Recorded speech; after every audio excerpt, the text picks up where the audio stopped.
No, if you want to make a difference, you don't go where everything's perfect. You go to the biggest emitters. You go to where there's an issue, and that's where you're going to have an impact. You can't. There's an expression: you can't squeeze a dry towel. Welcome to Better Worlds, where we explore how Web 3.0 connects our natural, manufactured, and virtual realities to create better lives for all in a more equitable and sustainable way.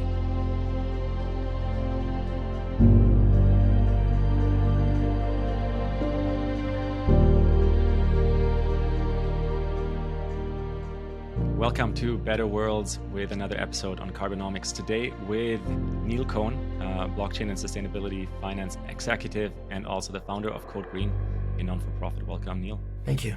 It's great to be here. Thanks, Julian. Yeah, I'm excited to hear about CodeGreen, but also about your journey with, getting to know both finance, but then also the environmental movement, and understanding what those next steps in front of us really. To a degree kind of need to be. And you said something really interesting to me before, which is you have to kind of go into fields that are maybe not only beautiful or flowery, but actually where the problems are, there's the most leverage. Do you mind kind of leading us into your story a little bit? Sure. And I'm from Ohio. Was in med school actually, and it was really expensive. I didn't have the money to pay for it, so I was working. And that, as that became more successful, I realized that I worked harder, and it became more interesting. And I was offered a job to move to Europe to work for Glencore, Margaret, one of the largest trading houses back then, still. And it was exciting. I don't come from a lot, and it was like, maybe this is the way to go. I wanted to be, I loved studying medicine, but I had seen, that there are different ways to make an impact personally. And I thought maybe if I went into a career where I could actually make a difference even financially and support the things that were important, that was another path. And most of my family's doctors. So I'm like, okay, let's try this different path. You changed the family story already, yeah. Yeah, it was great. I mean, with doctors or they make pickles, and also did a couple different areas. But it was spending a decade there and really living all over the world and getting to the mines and seeing the devastation that what we were doing was causing. It went from being fun and exciting and making more money than my dad first year out, making more money than, it's like, it changed. You realize at some point your life has changed, and then what do you do next? And I was able to, about 10 years in, and I really wanted to see how I could do something that was different, because I didn't want to be part of the problem. And I'd been following, what was going on in climate and the UN negotiations. So I was living in China. I got myself to Japan for COP3. That was where it all kind of changed. I was just about to ask, because you were in Kyoto at the time, right? Yeah. Well, I was actually living in Shanghai, but I was spending a lot of time in Japan, actually, and that was where a lot of the clients were. And even what we were doing at that point, it was like, a few of us from Glencore wanted to say, how do we start to change commodities to be more, not the big financiers coming into the market and going to the developing countries and saying, we'll take your zinc and we'll take this. And they're like, okay, just pay us whatever, but trying to empower them as well. So when I moved to Asia, it was like, how do we find a way to flip the trading on its head? And it wasn't really about the environment at that point, but it was just about empowerment, because these countries were never going to get out of their situation. They were never going to become rich countries, even though they had the resources, because of governance, because of how the business was being done. But I actually, maybe too much information, but both me and my colleague both got sick at the same time. We both had cancer, and it was literally because it was clear it was because of the environmental conditions that we were living in. The places that we were spending our time in, the mines, and it was time to do something different. So at that point, I had gotten over to, I got myself an invite and was roaming the halls of COP, which was a lot smaller than it is. It was hundreds of people. It wasn't thousands and thousands of people. And there weren't that many business people. And I was like, hey, I know how to trade. I heard there's flexible mechanisms. They're like, no, not yet. We'll get to those. But there were some really, there's actually a guy now, Dirk Forrester, who's now head of AIDA. And at that point was a negotiator of the US government who was incredibly gracious and took his time to explain what was going on. There were a few really good people. And it was like, I was hooked. I was like, wow, this is a massive issue. Climate change is clearly going to change our lives. And this, wasn't, then it was global warming, whatever we called it. And it was like, nobody believed it. But it's like, now how can we use all of what I learned in trading all these years and to try to use that for good? How do you go from the dark side to the light? That's the key question, right? How do you go from the dark side to that expression that brings our world actually into coherence? But I think it takes people to see that dark side. What I'm hearing from you, Neil, is that after you've felt the high of the capital markets, but then once you kind of face the reality on the ground, that's something we all actually experience as consumers, right? We're not in touch with the immediate consequences of our purchasing actions. It's very true. And it was amazing because, God, people hated us. Carbon trading, we had fake blood thrown at us, literally out of one of the first AIDA meetings we came out. And this is COP6, I think it was. And, and it was in Den Haag and protesters. And I never resented the anger and the hate for guys like, you're selling pollution. This is terrible, because at that point, corporations had done whatever they wanted to do. Nobody controlled them. And if you didn't have somebody on the other side screaming and pushing the needle too hard, even if they were wrong, even if they didn't understand why carbon trading made sense or what we were doing, why markets worked, but you needed to have that to get the needle back to the middle. It was going too far towards corporations and not the environment. And sometimes you need to go all the way to the other side to get on a path that starts to work. And we were really lucky. I left my very lucrative job and we started what was then initially a brokerage desk. It was the NatSource. It was the first real carbon desks. And when the World Bank wanted to set up their prototype carbon fund, they needed to have some insight into how do they start valuing the market. So we were really lucky to have the chance to start to work with the World Bank. And it was like, wow, to help bring what we had learned in these, we were doing markets before. We were just trading anything, really, whatever we can get done. We were going out there and saying, how can we... That kind of sounds like the way people picture financial and trading markets, right? It's like anything, just make more money. It wasn't really about money. It was just like, how can I get... They were moonbeams. We had no definition around what a carbon credit was. We had to make it up. It's like, okay, it should be a real action. It should be something we can quantify. We should be able to say that it's above and beyond what they would have to do anyway. So we had to make up the criteria because they didn't exist. You had to find a way to do that. So I'm not saying anything but they were crazy. I mean, we were doing methane mitigation from changing feedstock and, feeds in livestock, or changing farming and changing farming practices to do less, low till soil, which is actually, I think we talked about this yesterday, but to me, that was like one of the most impactful deals that I didn't get. I passed on it because, and I think Alden Donnelly, who I think did one of your episodes and is a friend for 25 plus years, she had this deal. She was working with the farmers in Iowa and trying to create this program to have them change their practices. And I looked at this like, well, they're going to not till their fields for a season or two and they'll get paid for that. And then they'll go back and they'll rip their fields up and all the carbon goes back up. I'm like, I have a fiduciary responsibility. How can I possibly agree to pay for that? And so I passed on that deal. And what I didn't recognize was the value of engaging the heartland of America and having them, they were huge, doubters of the science. Mm-hmm. But saying, hey, you now have a second crop. beyond your wheat and soybeans, we're going to give you the ability to create carbon and get value for that. And you're going to become part of the solution. All of a sudden they became huge proponents and they got it. When everybody wants to be on the side of the right, even the most far right wing, they all understand conservation. They all have children. They get it.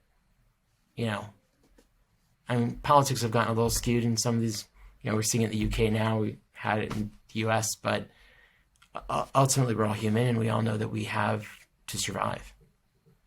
Yeah, you're striking a really important heartstring there that I agree. I think one-on-one, every human being, if we were to sit down with them and talk about what's important to them and what's important for the planet, would find that connection in some way or other. But then our systems, our financial streams, right, the way we trade, the way we've created this whole complexity around technology also, it's sold to us as progress, and a lot of it kind of abstracts us from immediate action, right? And then also let's take into consideration, just like we said a few minutes ago, we got to sometimes do something too much one way to then learn that was too much and then do it, another way again, or find that balance. And that's not easy to admit, but that's really how we learn, even as children, if we look at us biologically, right? So that is really, really interesting, because you also mentioned empowerment often has to come first to then give countries or regions the chance to really participate, because only from an empowered state will have entrepreneurs or non-for-profits or even governmental action rise that does make an impact. Yep. No, it's critical. Any situation where you have no control, you're going to rebel and you won't get the right results. So and I'll credit a lot of what I learned trading Glencore, digging deep into every part of every deal that I did. I knew the freight, I knew I knew every single part about the mine and the processing, and in carbon, it's knowing everything about the policy, understanding every single bit about how that's going to be financed, what it's going to be used, what are the policies in each region, and that enables you. That's freeing. That enables you to find the opportunities and to not make silly mistakes. But when you find yourself wrong too, when you realize you're on the wrong side of something, keep an open mind. So many people do something and they get so dogmatic about it, whatever it is, and they're not able to admit mistakes. But I've learned that I'm much happier either pulling the plug or reversing course quickly and completely when I see that something's too far, off. but I feel like the word integrity actually is kind of that. No, like it's not necessarily means that we make no mistakes anymore. It means instead when we make mistakes, we come back around and we clean up and then we keep moving, right? 100%. That's kind of how it admit those works. mistakes. And Yeah. You're right. Yeah. Well, generationally, that's also what's happening right now. We have, a youth that's coming up, the people who are, 14, 15, 16 in 2022, as we're recording this, and the generation above them all the way into their 30s. People are, they know there's a desire to build a better world. And we'll have to do it and have to look at some of the things we didn't look at, right? That's culturally true. That's true with reconciliation across so many countries and relationships and history. And that's also true with economics. And, personally, carbon trading wasn't necessarily my first go-to when I thought of environmentalism a few years ago, but I kind of see how it's an inevitable direction. And I don't mean the DAC kind of, carbon pulling from the air, but it's really about the process that happens when we put carbon back into the soil and how we just simply keep track of that. And then, of course, because we humans love these economic plays, we would sell that back to each other and make it visible. I mean, isn't that what we just saw with crypto? It has this big potential, but then really we just start selling it all around so everyone makes a bit of a profit. And with carbon, I mean, it's really interesting because ultimately why we traded was to have a greater impact at lower cost. It's like, how do we achieve targets while not completely disrupting our economy? Because back then it was like, hey, I have a fiduciary responsibility. This is all great, but guess what? I have shareholders. I can't tell them I just went out and bought carbon.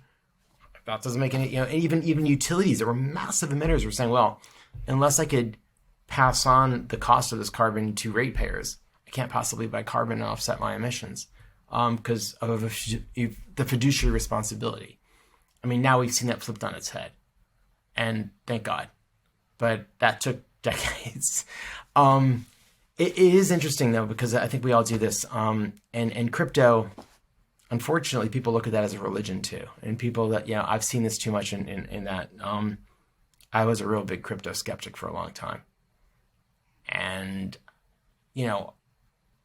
climate change, carbon trading, and I was fortunate to have been, I was an advisor to the Obama transition back in 2008. And it was amazing to, we looked at cap and trade and environmental justice and wrote documents and prepared them. Had a lot of people take a lot of time to write some really good stuff. I'll be honest, politics sucks because they took all that work and then traded healthcare for climate.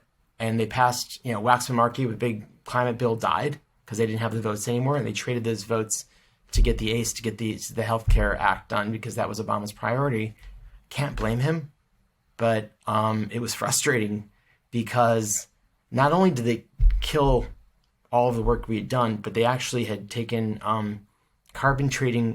proposed carbon trading revenue and used it to fill gaps in the budget so that everyone looked at it and said, oh, wait, so carbon trading really is a tax because you're using it to fill and that hurt it even more. So that really started at that point, 2008, combined with the economy turning south. That started the climate winter, I'll call it. That really made carbon trading almost impossible. For anyone who is not deeply into the political complexity or even the financial complexity behind it, which very likely the simpler things are, the truer they are. So there's something there, right? Yeah. But if we zoom out a little bit, we are as a species simply becoming aware also on how the exchange of oxygen, carbon, and all of the different physical elements on the planet happens, especially when there's so many of us. And to a degree, we'll have to come back into alignment with that. In my mind, that continuously has to do with, healthy forests and maybe, 60% of the planet as a national park or something, or not national, but like a natural park. But then also, as you said already, like economic incentives are a big part of how to drive that change, right?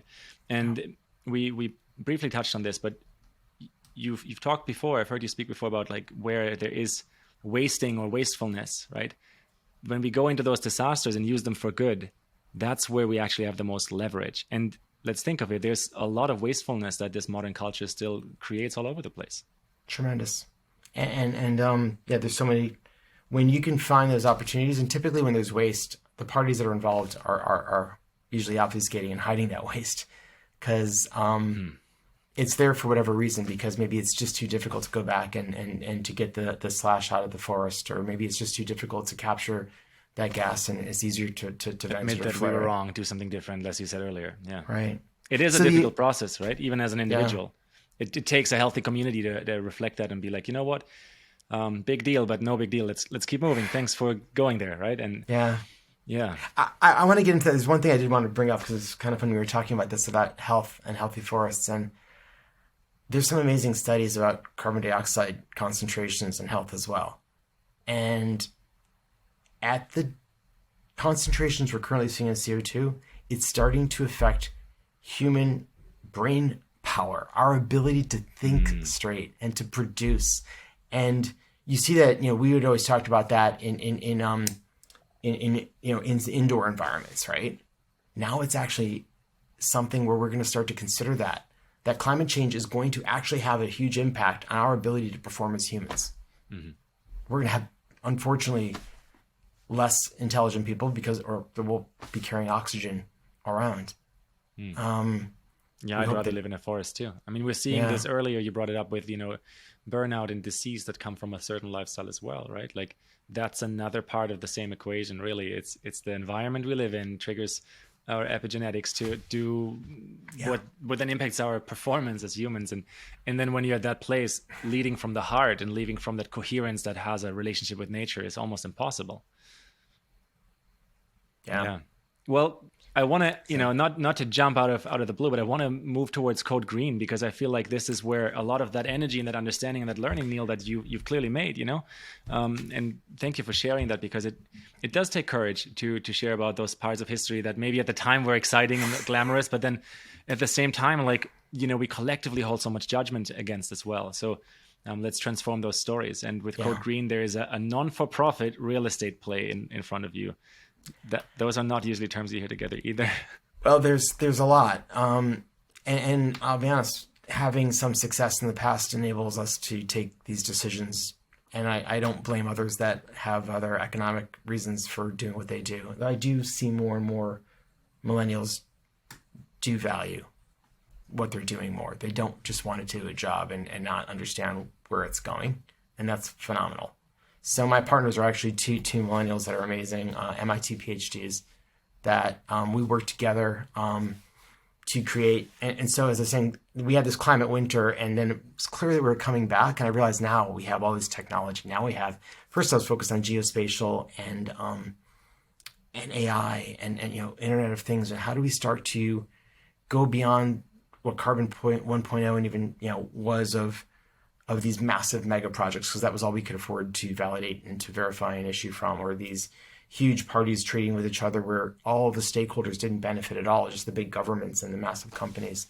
It was clear that if we had the ability to go down to smaller, non-contiguous parcels, if we had the ability to actually incentivize people and farmers to make the right choices, on a much smaller scale, we were really going to have more of an impact. Back to the Iowa thing, if you're part of that, even as you're a kid, if you're given a little bit of money to trade stocks, you'll learn about that market. Anytime you're doing something, anytime you're doing whatever it might be, but doing enables you to understand and to relate and to appreciate why you're doing something. And I saw the need to get into these technologies. I originally was, as I said, skeptical of blockchain, but I started looking at ways to work with Esri, looking at ways to look with geospatial and AI. And then eventually it was clear that we had to find ways to use blockchain. And I'll credit some of my friends that had gone that path earlier. And I invested in a couple small climate-related blockchain industries, but they were all based on Ethereum or private blockchains. Unfortunately, at that point, the tech wasn't there. It wasn't that functional. And then I found out, we have this terrible, and ultimately there's still is like, don't look behind the curtain because you still have proof of work, all this huge energy waste. I was like, how can I justify that? I couldn't. And it was disappointing. And I had backed away from blockchain thinking that, okay, look, maybe it's just not appropriate and let speculators and whoever wants to do it, but I don't see the value. Until I was in Tokyo and I met people with an K, and they had mentioned Bram Cohen, the guy who created BitTorrent, which BitTorrent changed data. It enabled true peer-to-peer sharing of data. And it was, I think, more than 50% of internet traffic used to be on it. Bram is brilliant and just he's actually a foremost puzzle maker. He just wants to solve puzzles, and he's great at it. And well, he solved the big one there with peer-to-peer sharing and the capacity of it. We'll probably see so much more of that even as we go forward. Yeah. So getting to know him, I realized like we could use this for this, instead of what the other blockchains were doing, which is constant hashing, like hundreds of power plants operating for that lucky hash that won the next block. He was like, every hash is sacred. You process once, and all those hashes are saved on hard drives. And those hard drives, there's all this extra hard drive capacity. There's all these hard drives being thrown out. Let's use those. And that really resonated with me. And so I got involved in that company. Back to what you were saying, and I'm sorry, I don't want to continue too much, but what was amazing was that I was so excited about it, and when it launched, everybody went out to buy hard drives to store their hashes, and the price of hard drives doubled. And all of a sudden I was like, oh my God, did we just trade energy waste for e-waste? And it was devastating. It was like, we have to solve this. As again, if technology isn't serving the economy, it's not viable. If you're not serving society, it's wrong. And if you're not serving the biosphere, if it's not advancing all three, go back and redo it, figure it out. And I thought we had messed up. And I brought in Bill McDonough, who's really the father of circular economy. And we went out and we went to the data centers, went to Microsoft, Google, Amazon, and they all kind of said, yeah, we're currently ripping our drives out every 2 to 3, 4 years. Because a 6 terabyte drive all of a sudden can hold, that same slot holds a 12 or 15 terabyte drive. And so they say it's no longer data durable. When they take it out, for security concerns, the law says you have to shred it, physically destroy that drive, and it gets landfilled. It's ridiculous. And they're admitting they're destroying 100% of their drives. So together we got the main, Western Digital and Seagate, we created Circular Drive Initiative. We now had to change the laws, the ISO and the NIST laws, and have done that, where now the laws are allowing digital wiping and racks. So now you can actually start taking those drives, and even if they're damaged, they can be used to store hashes for CHIA. They could be used. We're going to be helping deploy them in developing world countries. So there's some really amazing upside when you recognize your problem and you go back and you fix it. Sorry.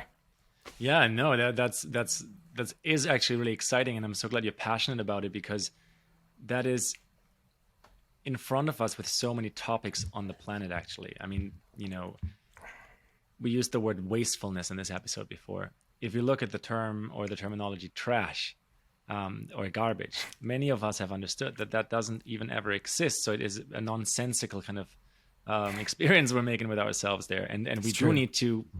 And I don't have better words in English, but we need to reconcile our relationship with what we call trash, and therefore find new and innovative loops and ways to play with any material we've touched and created, and recycle it or upcycle it or turn it or transform it into whatever comes next. And I don't say I know all those next steps, but I think that's becoming very apparent to many of us. And a lot of people that lived with very big affluence still feel this meaningless gap in their life, because what's really desired in this world is right relationship between nature and what we call the human world, or economies and politics and all these things. And at some point, I'm sure we'll get there, but right now there's still a lot to do, right? And that's how you probably also came back to this pivotal reframe. It's like a realization: wastefulness. When we move in, there are problems to solve and to fix, and that can be a very, very powerful place for an economic play, or for a play that connects nature and economics. Yeah, I mean, beyond being logical, it's usually the most profitable, and hopefully that profit gets worn out, which is great. That means that you've become more efficient. And I don't know if you want to cover any of the other things that I've done like that, but those are the most exciting opportunities when you find a waste stream, and that also comes from my career. When I worked in metals and mining, you'd go into the plant, you'd say, what's that big pile over there? They're like, oh, I don't know, that's tailings. And like, what can we do with that? And you figure out where there was a value, and there was always value somewhere. It was one man's trash is someone else's feedstock. Yeah, that's the reframe completed, right? Is to go from seeing something as wasteful or trash into, again, finding the value in the next scenario that's in front of us. I think what you shared about blockchain there is also very interesting. A few minutes ago, where at first there was a skepticism and about the possibility and potential, maybe especially because how politics and economy can,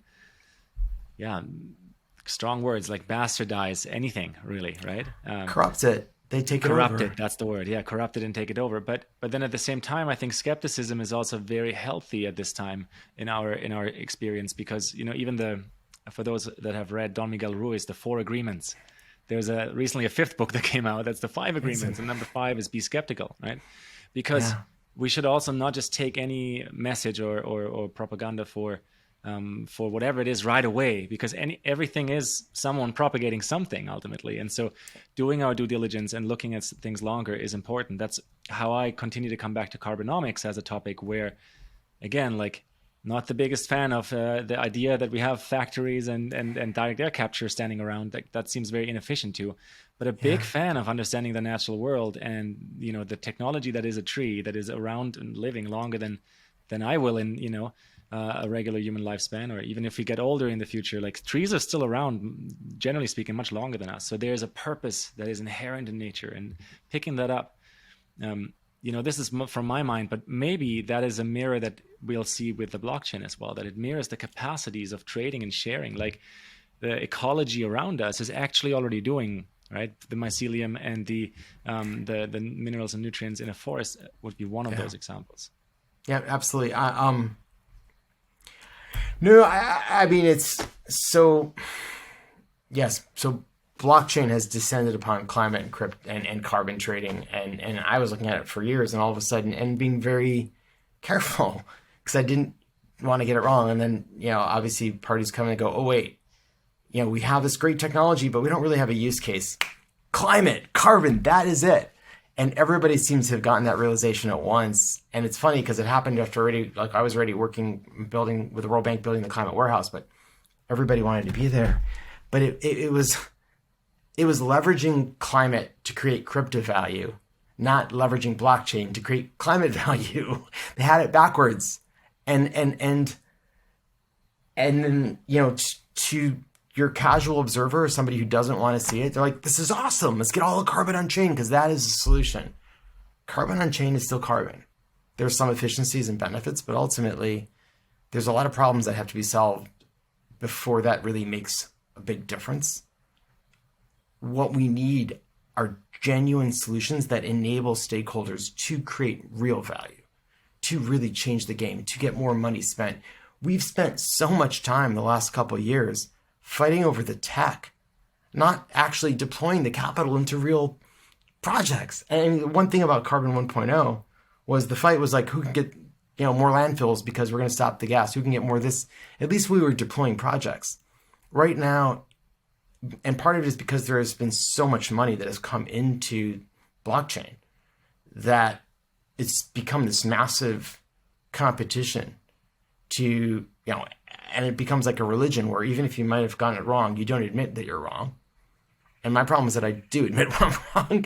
And I love what Bram created in Chia's technology. I took it, we did a lot of amazing things over the last couple of years. And I think that technology is something I want to continue to build on, but we're in a multi-chain world. You need to get all parties on board. And what CodeGreen is about is how do we become tech agnostic? How do I create something that is unencumbered by any private need to get my chain and this out there and prioritize climate, prioritize global issues, and create really good tech? Actually take the time. It's really it's costly. And part of why CodeGreen's successful is because we have a few brilliant guys out of MIT and Boston, and we've got 35, 40 of them in Taiwan where it's costing me less and us less. And where we're going to continue now to build mostly in developing countries. Be inclusive, give them a chance to get out of they have an internet connection and we're going to train them, they're going to be useful. And that's a big part of what we want to do is really be inclusive, enable people to be validators on the blockchain, enable people to be coders, enable them to be part of this new economy, and at the same time saving the earth that they live on, saving their own neighborhoods, saving their own forests, and it's amazing how when you start thinking that way and you're not just focused on how do I make a buck on exactly what I own now, but you're saying, something, I might have had it wrong. I'm going to, or that might have been great, but there's more. And it's not always, it's just more. It's just keeping that open mind. Yeah. I love how you're explaining that, Neil, and how you're expressing that. It is, in front of my mind's eye, it's becoming pretty clear that as the internet is becoming three-dimensional, right? And we kind of start to really map a lot more of our understanding and then share that with each other. Right. That human superpower of collaborating around the shared problems we've created Amen. Will in one way or other come online, and no pun intended. I mean, both in the digital space and in the physical space, right, where we so direly need it. I have two more questions for you right now, though, and one of them is about like the legalities around it, and the way that, I think legal systems are showing also that they're not necessarily equipped to deal with a lot of the new values that are created. What's your take on that? They're always going to be a few years behind. And look, I'm a licensed broker dealer. I'm a financial. I have a weird bunch of skill sets just because I don't sleep a lot. But that is a lot of what we're doing at CodeGreen is saying tokenization creating this level playing field, enabling all parties to be in this climate matrix of finance that we can actually, they don't have to wait for me to be an outsourced for the World Bank, for Swiss Re or anybody to come in and say, hey, little developing country guy, we're going to help you out. No, they can say, I want to do something, and they can find the tech. They can get, using this kind of internet of internets, this market, these digital rails that we can help create. They can then also show up with their identity and be trusted, because even if I'm in Tuvalu or Congo or, Cape Town, it doesn't really matter. They are now part of this global economy. We can level that playing field. Climate finance, because climate is so pressing, that is an issue that enables us to start these innovative markets, but that hopefully enables us to create these markets so that they can change really all markets to be more equitable, to be more fair, to be more inclusive, and grow that way. Hopefully it will actually change the way we interpret the market, period, right? It will. And Julian, after this, spend all the time you want, and I can take you through my theories. So I'm writing this up now, where I really believe that's coming. The big picture.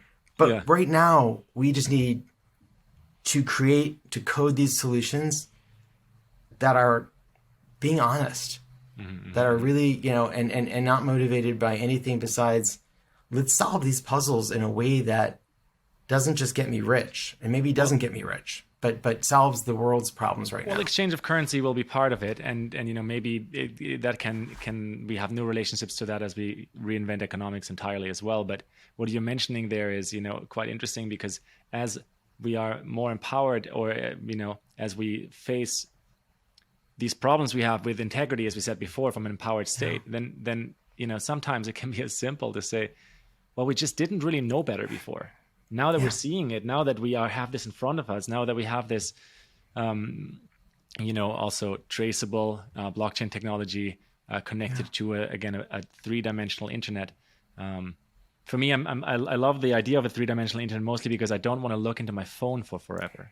I don't want to bend down my neck for the rest of my life. You want to have a real life and look out? Yeah, I want to have a real life, and then also sometimes have a digital connection to it. But a real life first. And I think many of us understand that phones are also temporary. Like we'll invent something better, and that's coming. So for that next generation that's going to live into that reality, what's maybe a closing kind of statement, advice that you can share with younger generations that want to really thrive, no matter where they're from, no matter where in the world they're listening to this today, but they want to really thrive in those markets that are evolving through blockchain and Carbonomics and as you said, the value of what's happening in climate, and the value we can actually find in it. How can people participate, and especially young people, participate in that powerfully? Yeah, and some of it's hard because we're so disconnected at the moment. But I think the first thing is to learn every day. It's to take, and you've all heard this, and there's no failure, but trust me, I failed a lot. and I learned to fail fast. And I try to fail fast. I haven't always, but I try to. And learning from that and using that somewhere else. Also to really always play the long game and really prioritize doing the right thing, because it will pay off. Maybe not at the moment, but I've the ability to sleep at night too. And especially when you have kids and all of a sudden you recognize that you could tell them anything you want. All they really listen to is what they see you do. And I'm so proud of my kids, because they are following their heart. They are free to do things that I couldn't do. They are open-minded. They have friends that are going through gender issues, things, and it's unfazed. I grew up in the Midwest of this country. That was just not, that wasn't an opportunity. None of this was an opportunity. Everything was just kind of more closed, and we can now live differently. And so it is actually a really good time, and that what you need to do is recognize where we came from, but always look forward. Always look forward, always recognize that what you knew yesterday, you know more, and you're right, maybe your decision is different. And don't be afraid to take that new path. Powerful, Neil. Thank you. Yeah, this is it. Like, learn every day. Learn how to fail so that you can clean up and move forward. This is Better Worlds channel. Thank you for tuning in, and please subscribe. More coming soon. Thank you so much. soon.